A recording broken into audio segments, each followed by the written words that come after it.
ธรรมะคำสั่งสอนขององค์สมเด็จพระสัมมาสัมพุทธเจ้า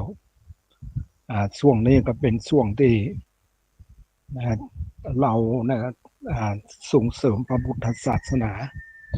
คือวันที่พระพุทธเจ้าของเรานั้นจะเรียกว่าวันตรัสรู้ว่าได้วันปรินิพพานก็ว่าได้วันอ่าอ่าวันเนี่ยเกิดขึ้นของพระพุทธเจ้าก็ว่าได้วันนี้ก็จะเอาธรรมเนี่ยพุทธคุณสังฆะโลกมาเทศนาว่าธรรมนี่มันเป็นอย่างไรบางทีเราก็อาจจะได้ฟังแบบไม่ได้พิจารณานะโมตัสสะภะคะวะโตอะระหะโตสัมมาสัมพุทธัสสะยะถาวะโหนายะโกพุทโธอันว่าพระพุทธเจ้าโลกะหิตโต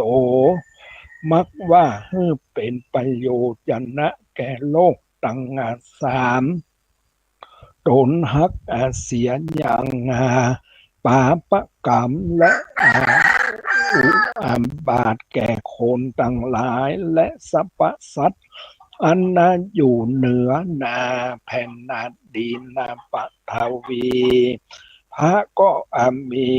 ปาณียังสัพพสัตตังสัพพสัตเพื่อหายทุกข์โทษแก่คน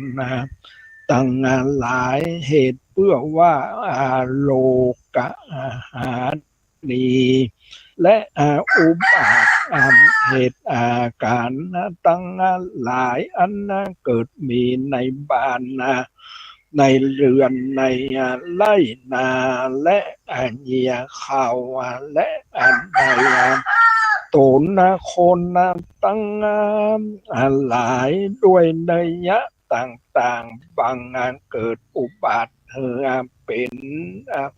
บังเกิดอุบาทเหินได้หันเหตุการกลางวันกลางคืนเตียนย่อมจักเป็นเหตุสัตว์ต่างหลายฝูงอยู่ป่าเป็นต้นว่าราชสีเสือหมีแล้งอังกาไก่เถื่อนตำนานแน่กวางฟานฝูงตั้งหลายอันอยู่ป่าอันบ่หอนเข้าว่ามาบานปล่อยเข้ามาบานจองของที่ของที่อยู่แห่งคนต่างหลายอันเกิดเป็นเหตุด้วยถ้อยกรรมอันฮึกหยาบร้อนไม่หักมาบังเกิดเหนือมาบังเกิดเหลือขนาดเป็นหอกดาบซ้ำผีวิสาทปล่อยมาลาวีผีพรมพายและผีกะปอบมืดบองเปิ้นจำลองปองไปตุกน้อยใหญ่เวตะล้ำบากด้วยอันหาเข้าของบทใดอันหนึ่งของบอดลางมีปล่อยมีและบังเกิดแก่เหตุหัวควายหมูหมาเป็ดไก่มักตายตายเกลียนเป็นสัตว์ของเลี้ยงแห่งคนตั้งหลายอันหนึ่งเต้าคุณเจ้านายมักปองไปใส่โตดเสียขวา แล้วครับหนีเสียจากบ้านนาโตนเมืองโตนาอันหนึ่งบังเกิดโกลาโหลเจ็บใครใดพยาธิโลกานาต่างต่างของอันนาแล้วเฮือเอาธรรมมาเตศนาพุทธกุณกรรมสอนโลกของกรรมสอนโลกดวงประเสริฐนี้เอาเป็นที่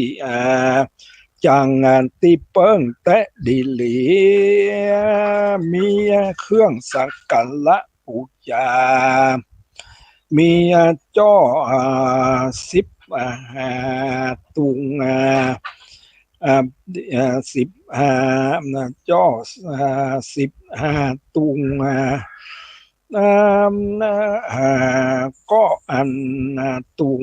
ดอกไม้ก็10 ดวงปฏิษก็10 ดวงบอกน้ำบอกทรายบอกเข้าเปลือกเข้าสารเข้าเปลือกหมื่นเข้าสารปานผ้าขาวปานแดงปอวามหนอกล้วยหนออ้อยสัตว์ไหมสัตว์ไหมหมอนไหมแต่เครื่องปูจาพร้อมแล้วเนี้ยตั้งใจฟังดวงตั้งใจฟังด้วยอนาคตย้ำอ่อนน้อมด้วยวิถีจิตหามใจแห่งงานตนแต่ดิลีเตอนาที่นี่จักที่นี่พระพุทธเจ้าจักเทศนาก็กล่าวเป็นคาถาว่าดังนี้อย่างวุจติอนัตตาดังวุจตินันตะภิกขุอลัญญคัตตานังวาอิติปัตติสันจิขัดติพุทโธสติมันโตปาปะกัมนามังวินาสันนันตุธัมโมสติมันโตปาปะกัมมังวินาสันตุสังโฆสติมันโตปาปะกัมมังวินาสันตุบทนี้ล้ำงับเสียยังบาปอันนั้นตนได้กระทำมาแต่ก่อนนั้นแหละพุทโธสติมัตโตสัพพะทุกอาขาวินาสันตุธัมโมสติมัตโตสัพพะทุกขาวินาสันตุสังโฆสติมัตโตสัพพะทุกขาวินาสันตุบทนี้ดับเสียอย่างทุก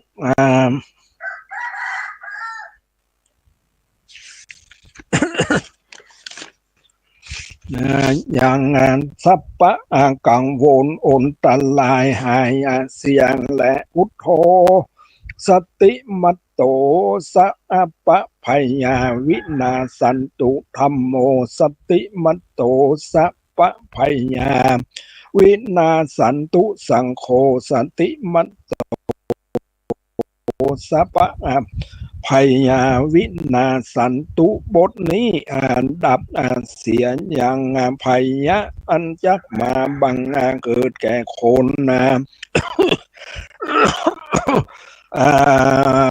แก่คนตั้งหลายได้บันจองหอเรือนคนตั้งหลายนั่นแหละพุทโธสติมัตโตสัพเปโลกาวินาสันตุธัมโมสติมัตโตสเปโลกาวินาสันนันตุสังโฆสติมัตโตสัพเปโลกาวินาสันตุบทนี้ลำงับดับเสียอย่างพยาธิโลกา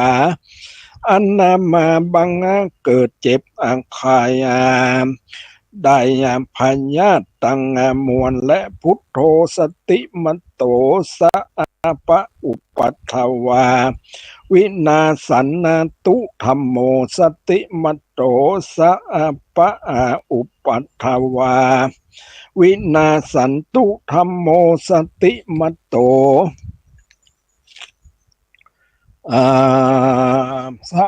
เปอุปัฏฐวาวินาสันตุสังโฆสติมัตโตสเปอุปัฏฐวาวินาสันตุบทนี้ห้ามเสียยังอุบาทอันมาบังเกิดกับหอเรือนบ้านจองที่อยู่ติกินอุปัฏฐวะต่างหายเสียงและพุทโธสติมัตโตสเปอันนาถาวินาสันนาตุธรรมโมสติมัตโตสะเปสะปะอันนาถา